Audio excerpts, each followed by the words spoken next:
Okay, great stuff. Hello, how are you? I'm very well, Jim. Thanks. How are you?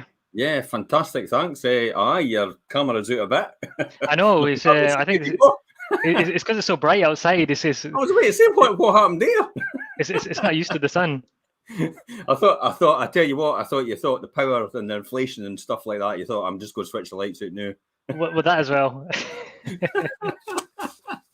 So how are you? I'm very well, thanks, Jim. How are you?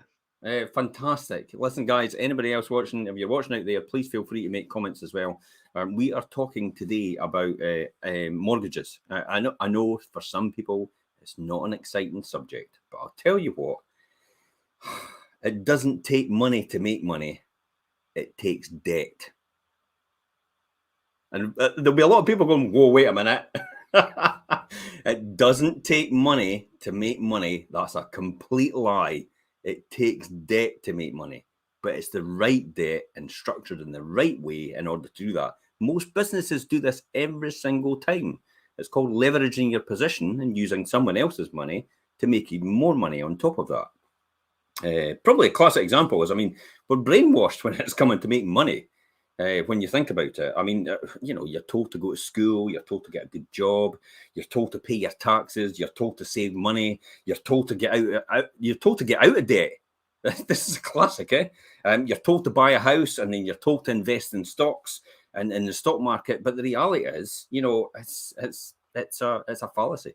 It's all designed to keep you in line, to keep you in check, and make sure the people in power retain that power. However, that's controversial for today. What's your thoughts on this, Kessar?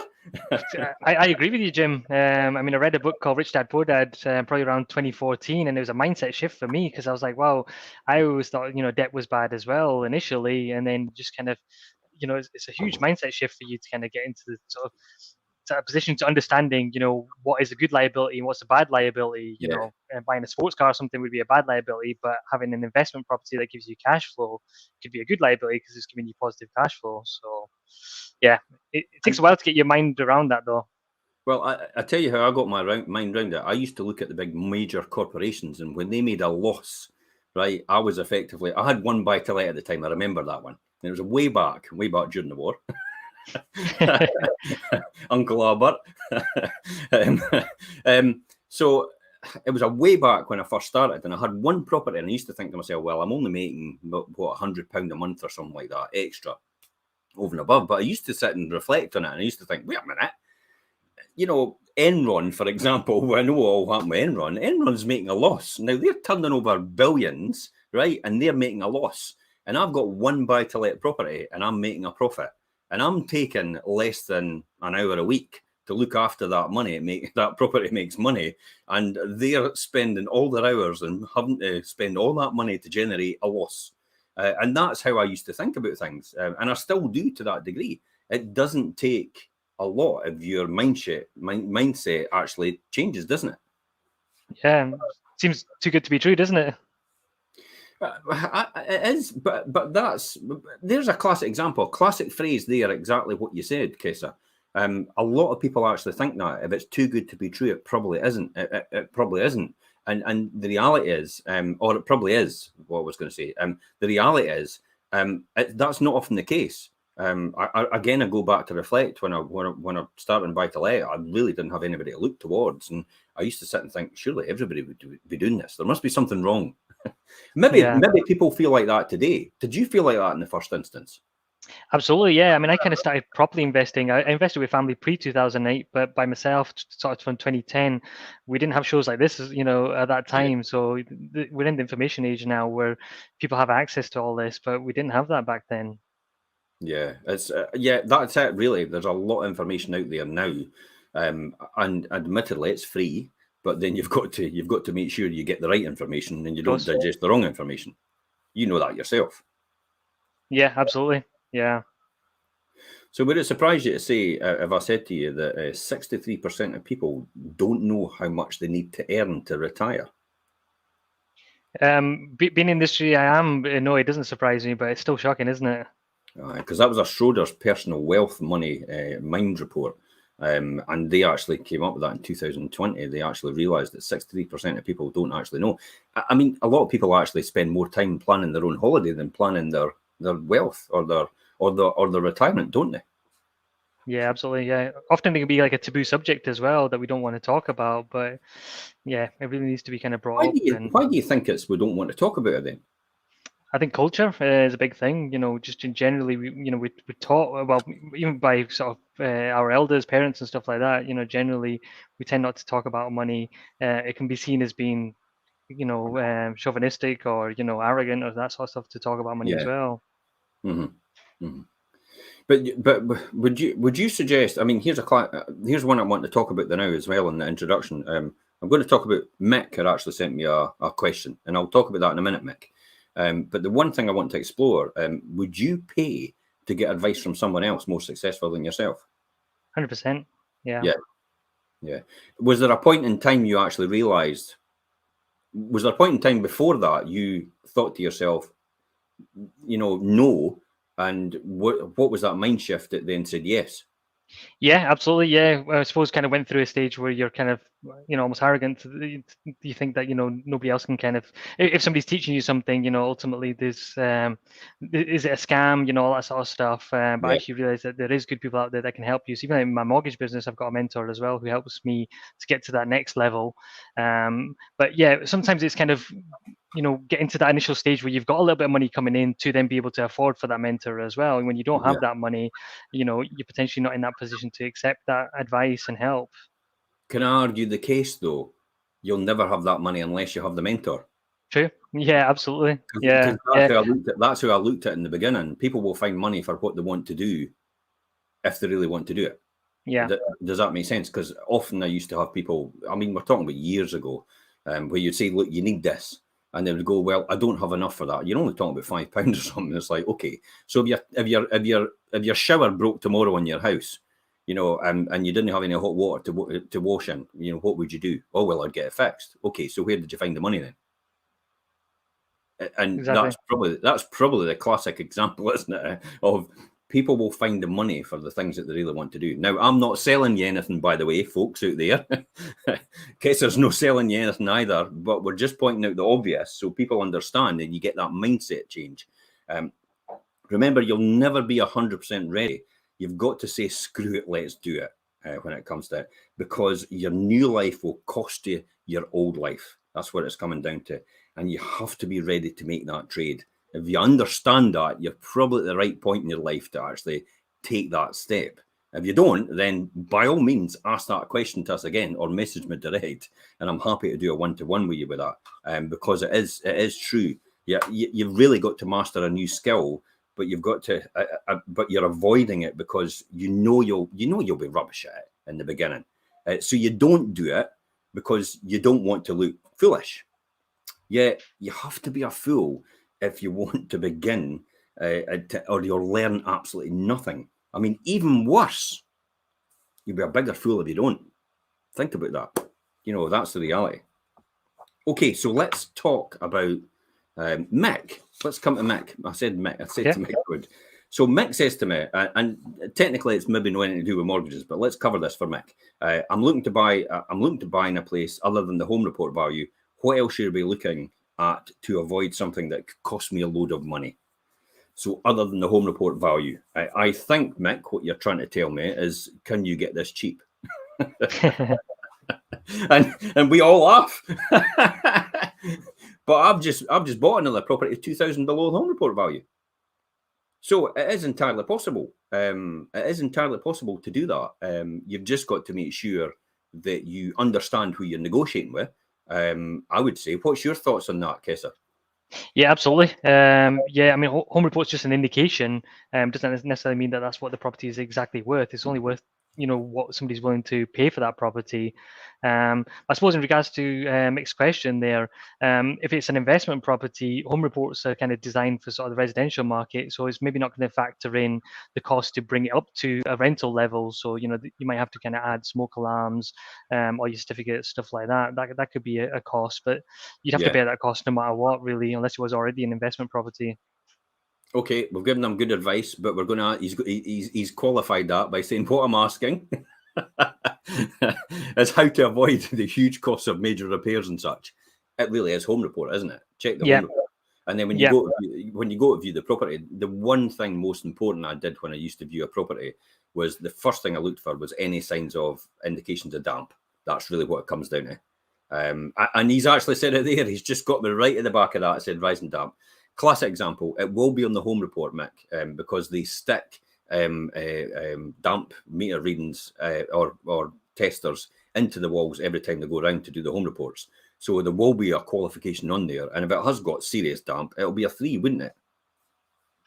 Yeah, in general, sometimes you'll see a 2 and it'll suggest getting a damp report done as well. So if you're worried about a property, if there's maybe condensation and you're not quite sure, you can always get an additional damp report done.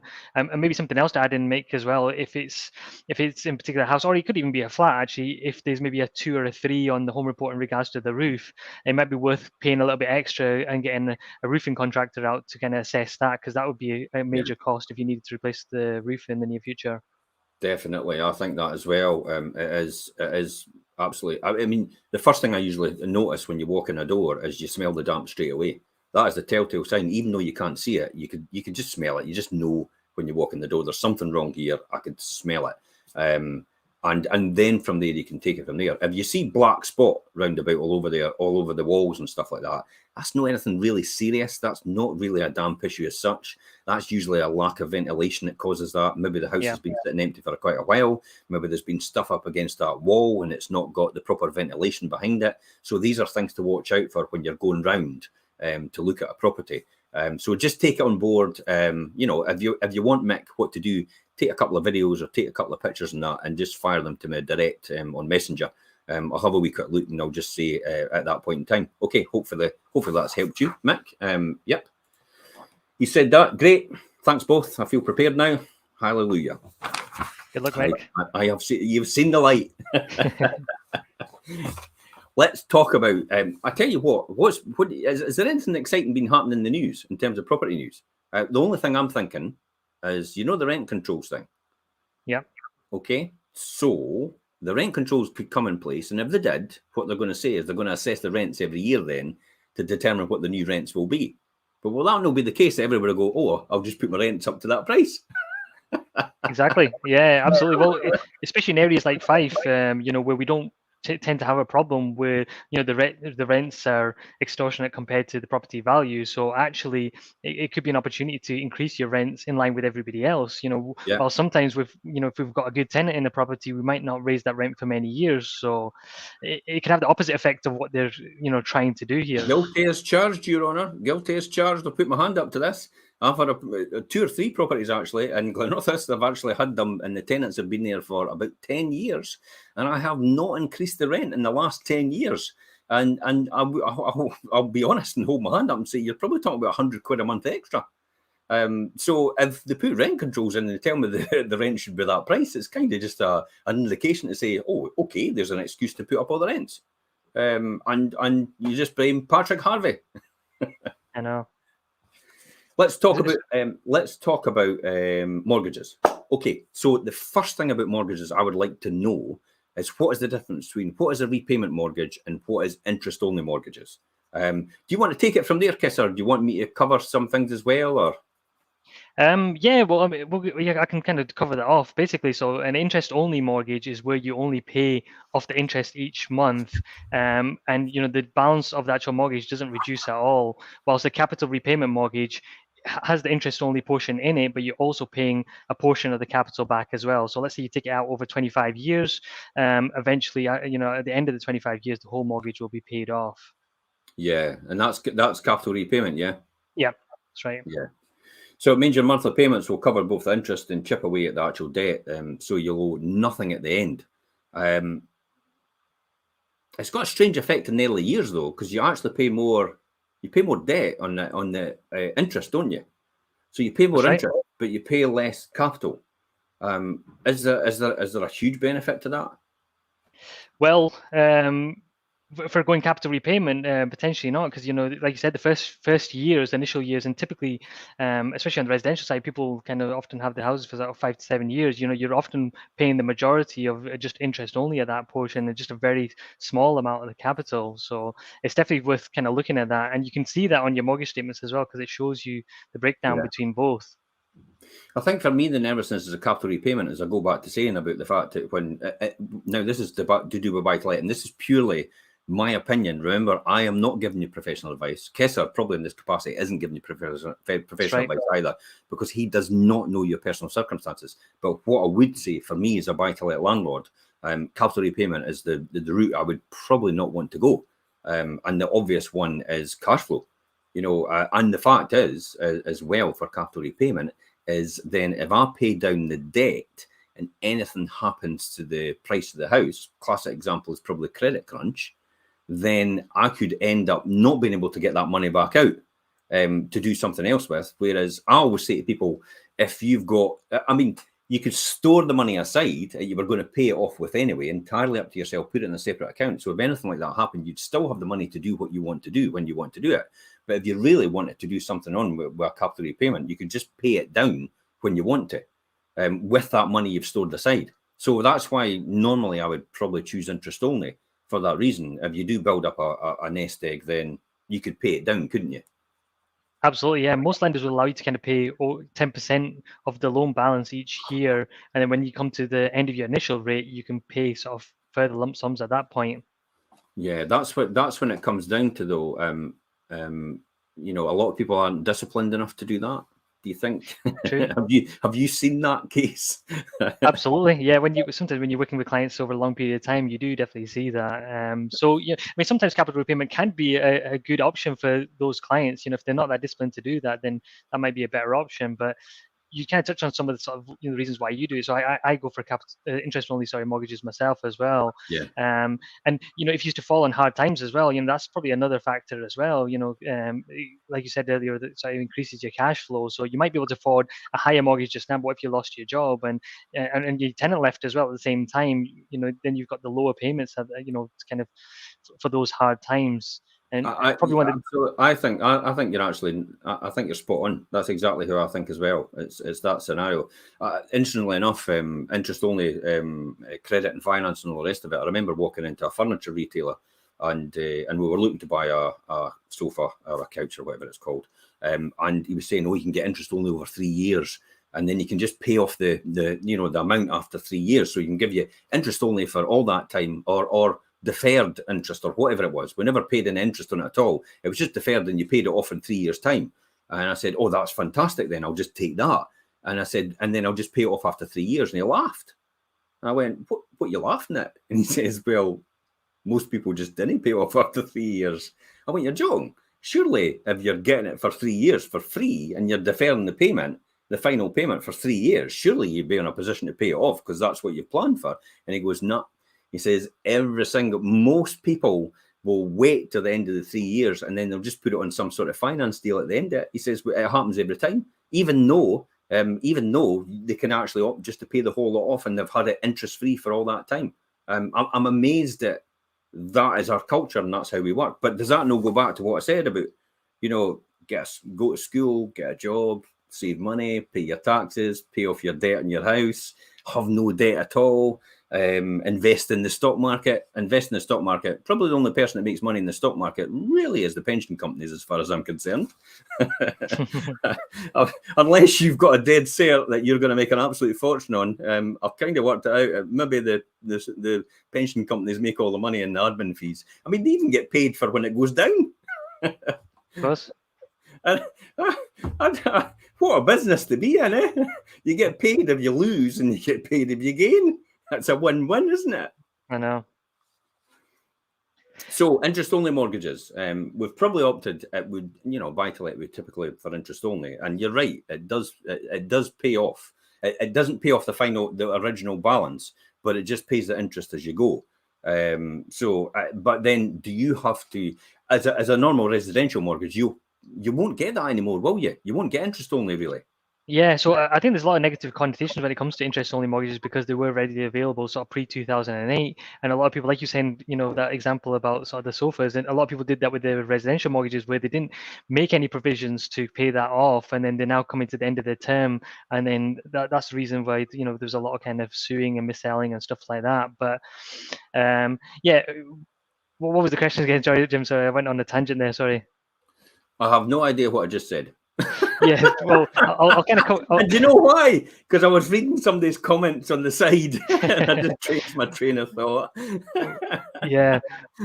Well, I think kind of the point with there was, yeah, Just no, vehicle, get to the end, but you've got to I remember now. Yeah, our interest-only mortgage is available now. Yeah, I was going full circle to that. Sorry.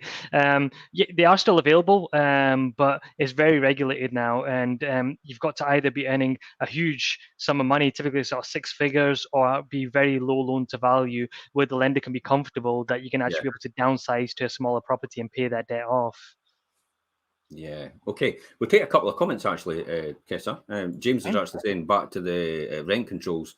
Had a current conversation with another property investor, and he said his current property is actually below the LHA allowance, which is a local authority allowance for universal credit. So it shows you straight away there that they've got I tell you what, they've got a ticking time bomb. It could come back to haunt them.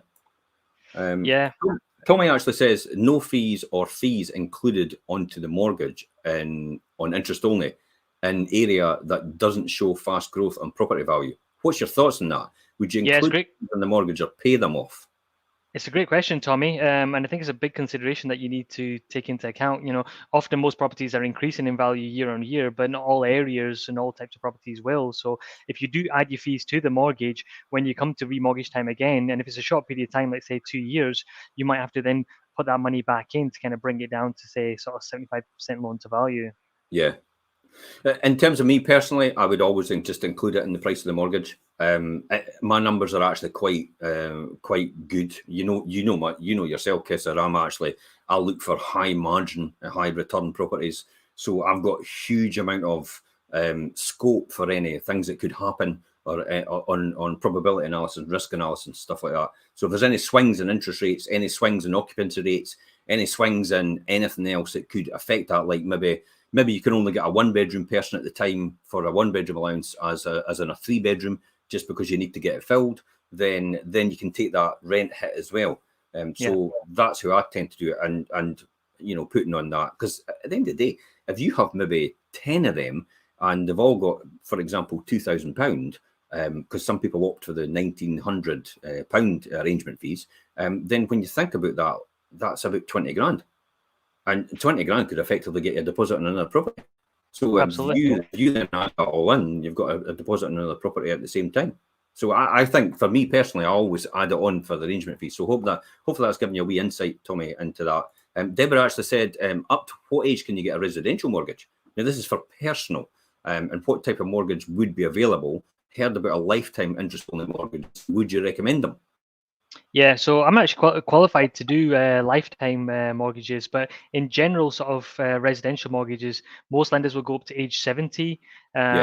Whilst we have some other lenders that will lend up to sort of age 75 for like sort of company directors, people in sort of non-manual roles, that sort of thing. And typically, if they can see that you're contributing towards a pension, and actually, we've got some lenders that will lend up to age 80 for sort of similar clients as well. They just want to typically see that you've got either investment properties or a pension or that sort of thing. So on the general residential side, between 70 to 80.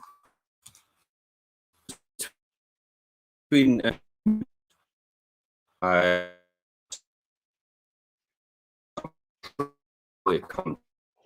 is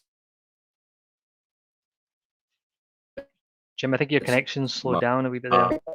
Okay, guys, broadband's swinging a bit. I don't know why, but we'll get there. Okay? Yeah, you're back now. Perfect. Okay. So one question is, why are the longer fixed rate deals expensive? So do you get fixed rate deals? Do they tend to be more expensive, longer rate fixed rate deals for mortgages? Slightly more expensive, but not as expensive as you think, actually. The the difference between sort of the shorter fixes. So the most popular fixes in the UK are 2 and 5 years. Yeah. So you are going to pay a slight premium for going for a 5-year fix over a 2-year. But actually now we find a lot of lenders have kind of decreased that margin between the two, and you might only see like a 0.2, 0.3% difference between the two. Yep. So yeah, there's not a huge difference now. And what happens when the incentive period comes to an end? Because there's always a wee incentive period, isn't there, at the beginning? Yep. So so what happens when that comes to an end? Well, a few things can happen. If you do nothing, you can go on to the lender's standard variable rate. Yeah. So standard variable rate typically is a lot higher than their kind of incentive rate that they've given you. You might be able to then reapproach that lender and get a new product with them and take another incentive rate with them, or you can remortgage and go to another lender. And this is when we talk about the difference between fixed rate and variable rate. So if I'm right, I think it's never a choice that's easy, is it? If I'm right, I think the fixed rate is in return for signing up, the lender agrees to give you maybe a short-term special rate for the fixed rate deal, regardless of what happens to interest rates. With a fixed rate mortgage, your repayments are fixed for a length of time. Okay, lenders call this the incentive period, and all fixed rate deals will have one. Whether it's maybe, do you get 10-year and 15-year rate deals? Yeah, you do. Yeah, yeah. They're not common, but you do get 10-year ones. Yeah. Yeah. Okay. So the pros and cons of a fixed rate deal. What would you think is the pros of this? Yeah. So generally, the pros is that you know that the interest rate is going to be that same over that period of time. We're in a market just now where there's a lot of uncertainty, interest rate rises and stuff like that. So no matter what, your payments are going to be that for that period of time. So if it is say 5 years, you know that your payments aren't going to go up within that time. Apart from that, a lot of lenders, because most people are going for fixed rate mortgages now, they tend to be really competitive in general. So price wise, they're quite competitive too, going for a fixed rate mortgage over potentially some other options. But mainly the certainty is the big one. It's more that it's certainty, definitely, isn't it? It's just the Yeah. fact that you know exactly where you are. And I say that to a lot of people. You know exactly what you're paying, meaning you can budget around it. If interest rates fall, you won't see the payment drops go though. So that's the other one as well. It's like, oh, you fix and then interest rates drop, then we're stuck. It's like, wait a minute, I could have got a better deal. That's probably one of the downsides of it. If you want to get out early, you're usually paying the high exit fees, aren't you? Yeah, absolutely. That's a major con for fixed rate mortgages. You just really need to make sure that you're not going to want to exit that mortgage within that sort of initial period. And if you do, there's going to be exit penalties, and they typically tier down from year one to whenever it sort of the exit. So let's say it's a 5-year deal. Typically, you'll be like sort of around between 5 and 6% in year one, down to about sort of 1 to 2% in year 5. So yeah, that's probably one of the biggest considerations. And if it does really sound good, think carefully about how long you want to fix it for. Ideally, you don't want to leave the deal before the initial period ends. And there's usually an early repayment charge, as was said, which can add significantly to your costs. And I think that's, do you think anything else it would be? I think fixed rate deals are good for that reason. But I would suggest that fixed rate deals are really only as medium to long term, would you think? Yeah, well, no, they can work well for short term as well, even like 2-year options, because a lot of fixed rate mortgages are quite good for shorter periods as well. Do you know one of the things I would watch out for, and you'll possibly agree with me, is one of the things I'd watch out for on a fixed rate deal in 2 years is to make sure the standard variable rate's the right rate when it comes out, because I think you'll know it as well, as some lenders actually give you really good fixed rate deals to get you in, and then they hope that you actually just forget. This is a classic, isn't it? This is back to the sofa. They hope that you'll just forget and you've no plan for it, and therefore you just let it fall into the standard variable rate, and their standard variable rate could be about 5.5%, as opposed to someone else that's got a fixed rate deal. It's maybe just a wee percentage point higher, or it's maybe got a wee arrangement fee more. But what they're doing is their standard rate then is probably 4.5%. Yes, so it's a great point, and a lot of lenders don't actually make money in the first 2 years anyway. So yeah, like you said, they're hoping that you're going to actually move on to that standard variable rate where they can make a bit more back off you. So it really depends on what sort of investor you are. If you're quite savvy with your dates, and hopefully you're working with a good broker, they're going to be contacting you sort of 6 months before. Exactly, I know. Yeah, if you know one, let me know. But typically, sort of 6 months prior to your deal ending, they're going to get in contact with you and let you know that the deal's coming to an end. What would you like Yeah, to do? So although the standard variable rate could even be as high as like 6% with some of the lenders, it might be irrelevant because you're never going to go on to that rate anyway. yeah, yeah, absolutely. But then the flip side of that is if the economy is maybe you're maybe a bit unsure, and you end up falling in a standard variable rate, you possibly might not be able to get out of that because therefore, like the credit crunch, you couldn't move the mortgage. Because that's the True. experience I had with some of them. The experience I had with some of them was nobody would touch me with a barge pole because I was in property. And therefore, it was like you were left on these standard variable rates, which were 6 and 7%. And even though you had loads of equity in the property, no, computer says no. I'm not saying that will happen again, but it's something to bear in mind for people Absolutely. out there. Probably it's just based on personal experience. I would rather, this is the old lesson about, the difference between wisdom, learning from wisdom and learning from experience. So in my opinion, experience costs you money. Wisdom doesn't cost you anything really. Maybe paying for somebody else to tell you how to do it, but certainly a lot less than probably the experience. And an example of that is you're maybe trying to learn how to jump hurdles. So you're sitting jumping hurdles yourself, and you're tripping every single time when you're going over, and you're hurting yourself. And you're thinking, how do I get my technique right? And the learning from wisdom is sitting at the side and watching an expert do it, and then saying, that's exactly how I should be doing it. So learning from the wisdom. So learning from wisdom is always better. Hence the reason we run these shows for that purpose. So we've got all that in terms of the fixed rate mortgages. Just for everybody out there, because not everybody I assume that everybody knows this, but probably everybody doesn't know what a variable rate mortgage is. What is a variable rate mortgage? Yeah, so you get lots of different types of variable rate mortgages, variable discount rates or tracker rates. So typically, they will track either the lender's variable rate or it could be the Bank of England base rate. So most of us know them as tracker mortgages, where it's tracking the Bank of England base rate. So whatever the base rate is just now, they would typically add on a margin on top of that, let's say like 2% above that. So if the base rate goes up, then your mortgage will also go up by that amount, but also could also go down, by whatever percent that the base rate is going to be as well. Do you get lifetime trackers still? You do? Yeah, you absolutely do. Oh, yeah. Really? Yeah. Because I'm thinking I've got a lot of lifetime trackers, and they're sitting at base plus 0.99%. And you'll not be any surprised to know that was the Northern Rock. Yeah, exactly. Well, with the caveat with that though is that a lot of the lenders have learned their lesson now, so they've got collars on them where they won't let them go beneath a certain level. Because we all know somebody out there that's on kind of like yourself, and some are even on better than that.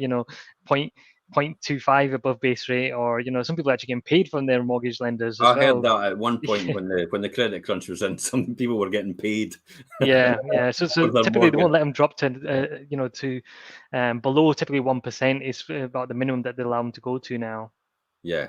So tracker rates are basically, it's the Bank of England's base rate, which is it 0.5 just now or 0.75? 0.75, yeah. So we've had so 3 0.75. increases So it was recently. +1. You'd be paying an interest rate of 1.75% on the lending. So that's how a tracker rate mortgage works. What's the typical time that they would last for? On average. Yeah. Rate. Generally, they tend to be kind of quite popular for shorter term mortgages, like sort of 2-year terms. But you can get 5 and lifetime trackers as well. Again, we're back to looking out for the penalties, aren't we? Because they're similar a wee bit to the fixed rates. Classic, that's what happens, and it's like what you say. They'll probably be losing money with the tracker as well, won't they? Yeah, exactly. They could be, but actually, one of the positives potentially for using a tracker is some of them offer you a no early redemption charge. So if you're going to be in a property for a certain period of time, or circumstances are going to change, or you might need to refinance, and usually within that sort of 2 or 5 year term, then a lot of the tracker mortgages don't actually have early redemption charges on them. Not all of them, but quite a lot of them don't. Okay, let's take a question from Tommy. What kind of securities will the banks look for when applying as a limited company in comparison to an individual? And he just followed up with, a brand new limited company, considered and registered as one, but afraid banks won't be happy to deal with.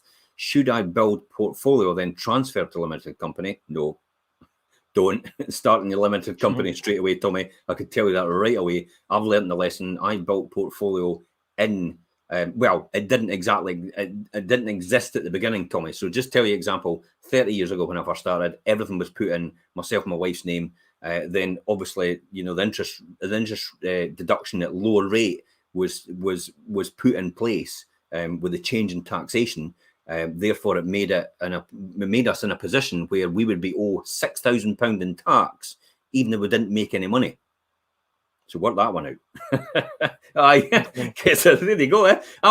We were taken as an example by Roger Mullen of the S&P, because with the Treasury Select Committee, to actually say that, do you realise this policy is absurd, because 1 in 4 landlords will actually face a tax bill even though they don't make any money. And their answer to that was, well, we're not really bothered.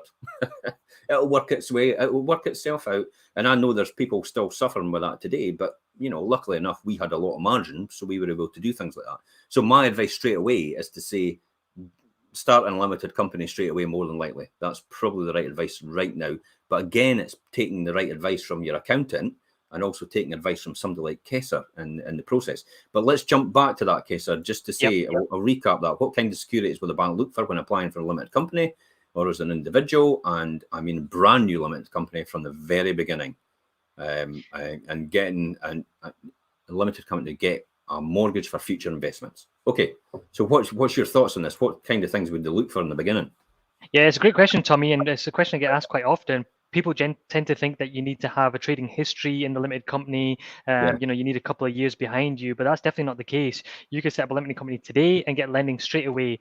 They will base it on you as the director and shareholder. So if it's you and somebody else as well, it'll be both of you in that limited company. They'll still take personal guarantees typically. Pretty much all the lenders will take a personal guarantee. So just view it as the same as you getting a buy-to-let mortgage in your personal name, but more as a tax wrapper that you're investing in the limited company. They'll still assess your personal circumstances as well. That's a great point, Kessar. It is really. They do still take personal guarantees. So this limited company, about hiding behind a limited company, you can't, because they will take personal guarantees as the directors of the company. And I love the way you said that. It's really a tax wrapper. Yeah, I think it's one of the kind of simplest ways to understand it. And they're going to take security over the property as well. Ultimately, you know, that's the main security that they take in. So you can get lending from day one, which is the main answer there. Do you get, I mean, we've talked about tracker mortgages, we've talked about standard variable rate mortgages. I mean, you know, is there any benefits to using standard variable rate? Probably just, you can move anytime you want, really, can't you? Yeah, generally. So for property investors that want to use tracker mortgages, they may want to use them for refinancing them, the property quite quickly, and then moving it off that initial mortgage. And if they've added value to that property, they might want to extract that equity back out. But there's not as many tracker and variable rate mortgages available, in particular in limited companies. So they're few and far between. Is that because they know what people are doing? Yeah, but a bit of that, and the market's quite small, in particular in the limited company space, and generally the lenders have kind of gone for the fixed rate mortgages. Yeah, because it's like what you say, the first couple of years is probably a loss leader to try and get you in the door. My father always said it's a sprat to catch a mackerel, ultimately. So discount rate mortgages, do they exist still? They do, but again, few and far between. But yeah, I mean, I had a quick search this morning just before we came onto the show, just to see, you know, what options were available on a typical sort of £100,000 property, and some of the discount rate mortgages were actually kind of top of the table there. So yeah, they still do exist. So when you're saying about the rates and stuff like that, have you got examples of rates that are available for that? I can bring them up as we talk. Oh, I could look at them. You know, I could look. We'll talk about them in a minute. So we'll talk about other things as well. So okay. So it's a tricky situation. How would you choose between a fixed rate and a variable then? Why? How, you know, for what as you as a property investor, and I'll give my answer as well. But how would you choose between a fixed rate and a variable? Would you, you know, what would you think for yourself for your purpose? Yeah. If you just look at it in black and white first and see, first of all, what's the cost of this finance over that initial period? So let's say the initial period is going to be 2 years. What's the Yeah. cost difference between the variable rate and the fixed rate mortgage? If there's a big difference between the two, and if it's favoring more towards the variable rate mortgage, then it's kind of assessing the risk of whether interest rates are going to go up or not. But generally, as investors, if we're going for a variable rate mortgage, it's maybe because we're hedging our bets on the fact that interest rates might drop and it'll be in our benefit. But at the moment, the current climate that we're in, there's potential interest rates rises, in the near future. So if that's the case, then you need to kind of, build that into your costs as well. I have a sneaking suspicion interest rates are going to come down or stay the same. Even though inflation is going to go up, because I still think they're concerned about the economy with the current situation with the Ukraine. Yeah. And you can see there as well. I mean, Canada's now jumped in and says to the US, we'll start supplying you, gas. And then, other countries have jumped in as well. And they said, and then China has actually gone complete into lockdown, even worse than before. They've just announced it this morning. So they think the price of oil has actually dropped by about $4.50 a barrel, because they'll not be using any oil. So I think maybe inflationary pressure might ease off as a result of that. So we might actually be quite fortunate. My advice would be, fixed rate is an insurance policy, really. It's, you know exactly what you're doing when you're doing it. It's difficult. You've got certainty of the repayments, so you can plan for the future. For someone who can only just afford the repayments, then if you're on a variable rate, you're really gambling. Yeah. So you're probably better to fix rate. My experience from, you'll not remember this, Kessar, but when interest rates went up to 15%, in the mid, I think it was the early 90s or late 80s, interest rates went up to 15%, and I was quite fortunate because we were on a budget mortgage, which meant the interest rate got set once a year, and it just so happened it got set at 9%. So by the time it had jumped to 12 in the year and then jumped to 15 when the ERM, the exchange rate mechanism, went into chaos and free float because of the Chancellor, interest rates had to go up to 15%, they said, in order to solve it. I was lucky that it actually didn't impact on me because we were on a fixed rate at that time. And that's why we chose it for that budget and mortgage. And then when it came round to the next year, the interest rates had dropped to about 11% again. So we were quite fortunate we didn't get hit with that. So it is a bit of a gamble if you're actually if you're free floating there. Those with lots of spare cash and over and above the mortgage may choose a discounter or a tracker, but it might be that gamble will work out. But don't look back and think, if I hadn't done. I've seen it before. I actually came out of a fixed rate, or I locked into a fixed rate just as interest rates were dropping. Because the credit crunch, it was going up and up and up and up. And I said to the bank, look, I'll just fix in at 7%. And then 6 months later, they dropped down to record low. And I was stuck in a fixed rate at 7%. And that's when they said, we'll not do anything for property. We're not entertaining you. And I was stuck at 7%. But again, luckily, I had planned for all that. So I was actually quite fortunate that I was able to take that hit because I understood that. So it's great to think in hindsight and think, what if it drops, what if it doesn't? But you've got to make the right decision for you at this point in time, based on your circumstances and based on what you want to do. But like what I said, put the money aside all the time. So you've always got the money going aside. You've always got it going in somewhere else. Don't run it and spend it, for God's sake. It's like, the worst thing to do as property investment is run out and buy, classic example is people go and buy watches, they buy cars, they buy, things that they don't need to impress people they don't like. That's the classic, isn't it? Every single time. So that would be my advice on that. So what's your overall thoughts on? Do you want to look at some rates and stuff like that? Let's look at some rates. What is the best ones? What is the best places to go for rates, in your opinion? There's no best. Go to a broker. I'm not just saying that because I'm one, but there's so many different variables there. Where although you might see the best rate online somewhere, you might not even be eligible for that product. And it's really knowing whether you sort of fit that lender's circumstances and vice versa, really. And even if, sometimes we'll get clients that'll say, oh, I've seen this interest rate that's available, and it's a completely, it's not even for the type of property that they're looking to buy. And it could even be like for a mortgage in England when it's in Scotland and stuff like that. So, well, here's the one that you have to go through a broker, don't you? Which is the Mortgage Works. No, actually, the Mortgage Works, you can go direct, actually, to be fair. Yeah. Oh, can you? Well, I wasn't aware of that, because it usually tells you just to go. I'll be honest, Kessar. By the time you've messed about with this, you'd be better to get a broker to go and do it, because I tell you what, if you make one mistake on this, it'll cost you dearly. Because if they suspect that you're doing anything, and I'm not saying you're going to be doing anything untoward, but if they suspect anything like that, you're done. That's it. Doors are closed. You are closed off the credit, and you're blacklisted with every other credit provider going. So you better make damn sure you get it right in the first instance. And that's why it's probably more than likely just pay the money, go to a professional. They know what they're doing. Somebody like Kessar knows exactly what boxes to tick, exactly what process to go through in order to get that. Let's look at some of the rates. So we've got buy-to-let, limited. Well, we'll go for limited company, because most people will buy and buy-to-let limited company, won't they? Yeah, I think so. Let's do that. So search clients, we'll just tick every box. I mean, you'll never get half these products, but to be honest, it just gives you a good idea about where things are with and without fees, purchase, remortgage, further advance, green further advance. They're giving that as well now. Okay, so I'll make this a bit bigger. Can you see that okay, Kessar? Yep, I see it fine.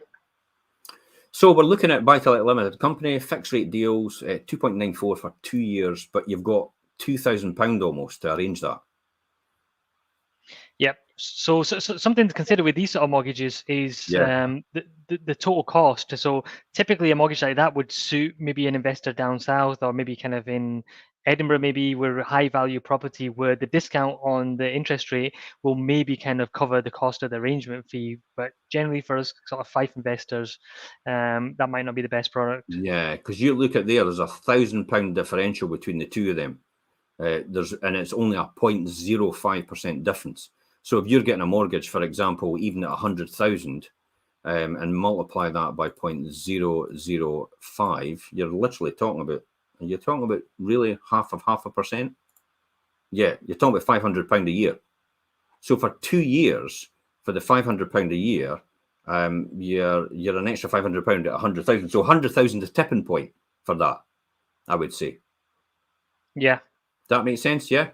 So you're 500, the 0.005 of the 100,000. So any mortgage below 100,000 would make it more worthwhile to go on to the one at 995 at 2.99 rather than actually the 1995 at 2.94, wouldn't it? Sounds right, Jim. Yeah, it's all right. Just trust me. Trust me. I'm an estate agent. Famous last words. I'm an accountant as well. I'm an accountant as well, though, so don't worry. I'm an investor as well, though. So that's the tipping point for there. So you're right. If you're buying high value properties, it might actually make it worth a lot more while.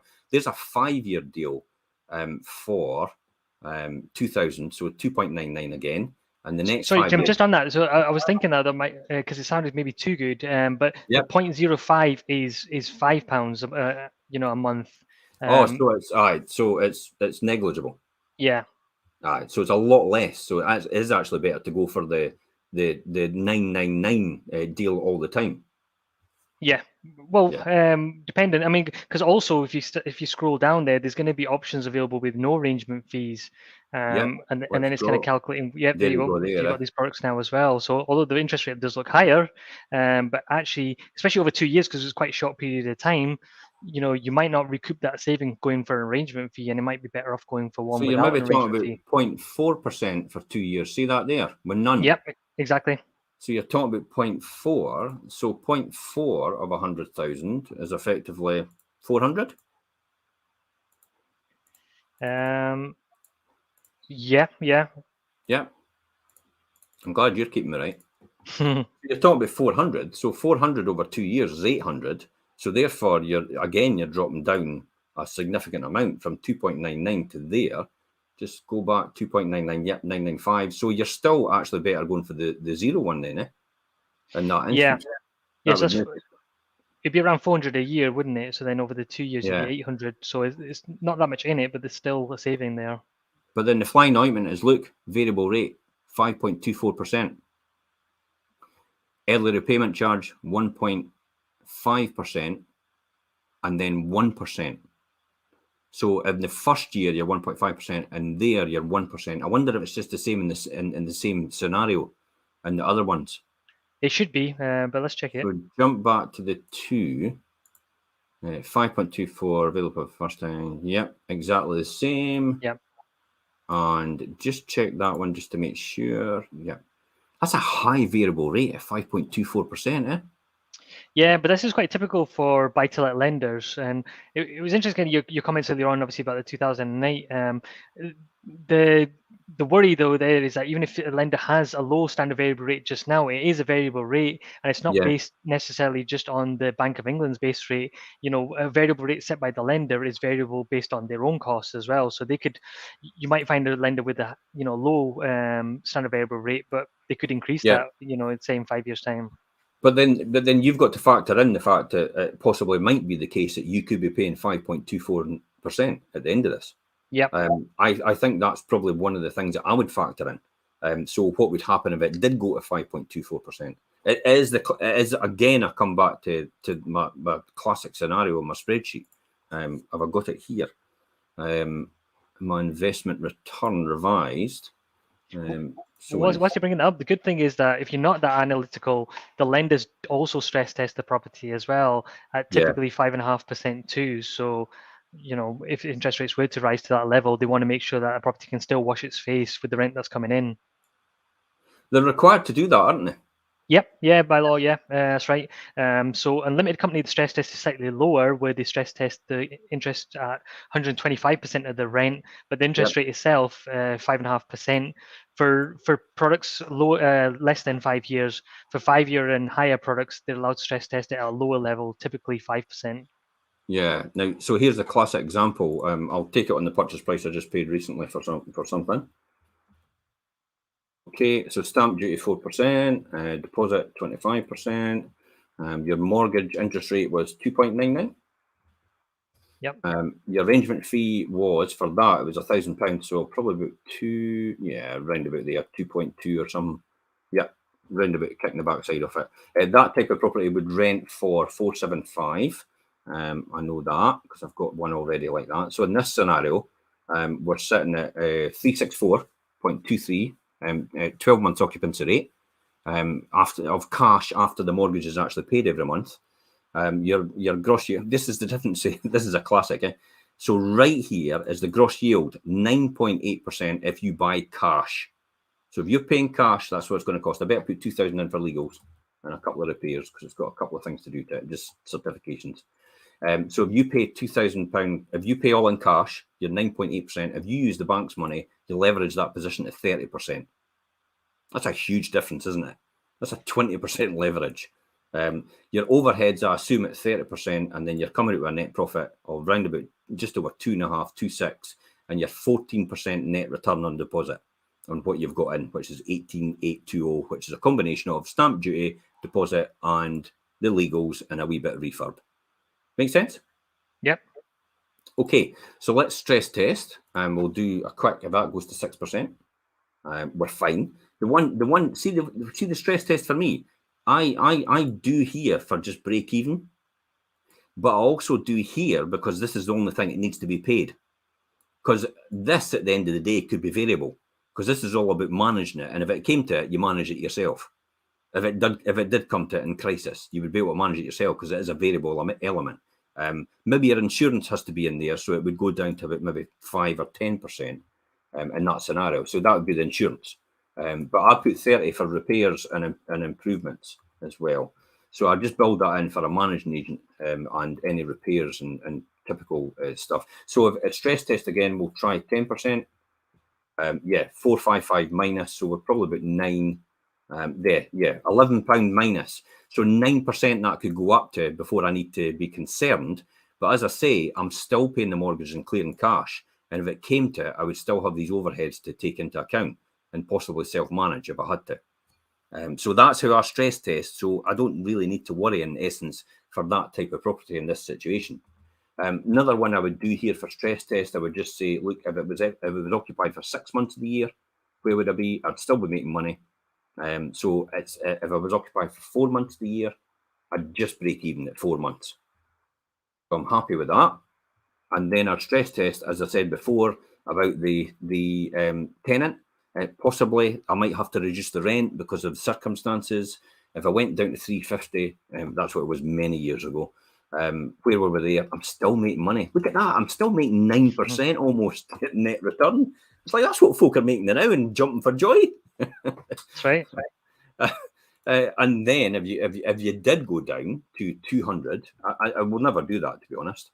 You're almost about to the point of break even. But you've got a huge leeway there in terms of margins to make sure. So is that the kind of thing you stress test yourself, Kessar? Yeah, I've got a similar calculator I use as well. Yeah. Yeah. Is there anything else you would advise anybody to stress test in this situation? No, I think you've kind of covered off everything that I would kind of suggest as well, to be honest. Yeah, that's pretty comprehensive. Good. Okay, so we've covered stress testing. If anybody wants a copy of that spreadsheet, please feel free to contact me direct. Just message us on this post or something like that. We'll get to you at some point in time. We'll give you a copy of that out to you. But the importance is we're stress tested. Okay, we've talked about what variable and what fixed rates are, what trackers, discounted, and all the other different types of mortgages. Is there any final things you'd want to talk about in terms of mortgages, or do you think we've covered most of it? I think we covered the most of it. I suppose kind of the biggest topic on people's minds just now is interest rate rises and the worry of them. Obviously, you've covered that off a wee bit already. Absolutely. Let's cover that. What I would say as well is that we're only just back to pre-pandemic levels, so although there's been a few sort of recent rate increases, we're back to 0.75 is what we was at sort of March 2020. So it's not necessarily as scary as it looks, really, is it? Mm-hmm. I don't think so either. I can't see the government actually going out of their way to allow Bank of England is independent, but there is some point in time where, they could turn around and say, well, you're getting out of control. And I can't see the Bank of England being so naive to put interest rates up so much that it cripples the normal first-time buyer and the normal person that's got a mortgage just now.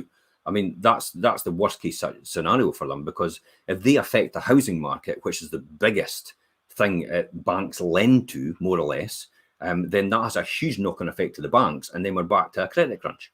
Yeah. And they know the ramifications of the credit crunch, so there's no way they're going to allow that to happen, and they're probably going to look at a different way of doing things. That's my opinion. I mean, is that kind of how you're thinking? Totally, yeah, 100% agree with you, Jim. Like your calculator there, you've got such a margin there. Even interest rates rise, but unfortunately, some people that have got the residential mortgages, they don't have that margin there. So if interest rates were to rise by that same level, there'd be repossessions, all over the place. So, and yet, the country, we can't afford for that to happen just now. Yeah. So the advice, one of the best pieces of advice I got from one of the most successful people I know, is he actually said, the object of the exercise is not to minimize your position. It's just to make sure you're running faster than someone else. Absolutely. And for anybody that doesn't understand that, it just means in a scenario where if interest rates start to go up and up and up and up, everybody else will more or less go to the wall before they even get to you. So by the time they probably try and get to you, because the interest rate's going up, there'll be something done about it before then. Therefore, you'll probably not need to worry about it.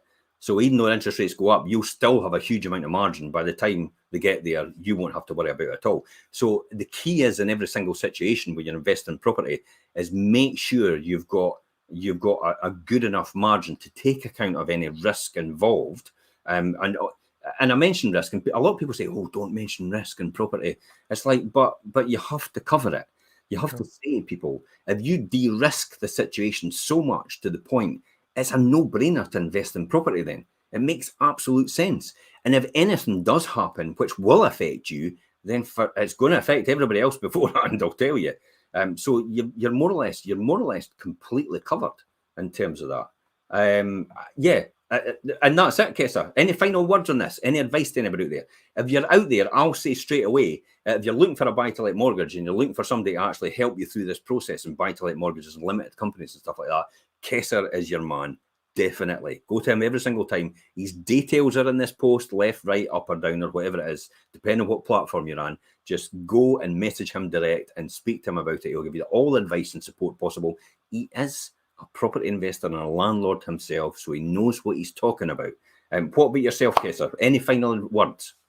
Yeah, it's very kind of you, Jim. Thank you. Yeah, I would just recommend people get started. Like you said earlier on, time's going to be on your side here. The longer you can invest for, the more successful you can be. So if you can start now, just start. If you're sitting on the fence there, just get started. Perfect. And Tommy, I'll speak to you later on, pal. I'll message you direct, okay? And that's us, guys. Till next week for the Wealth Creation Show, 12:30 next Monday. And I'll speak to you later. Bye-bye for now. Bye-bye.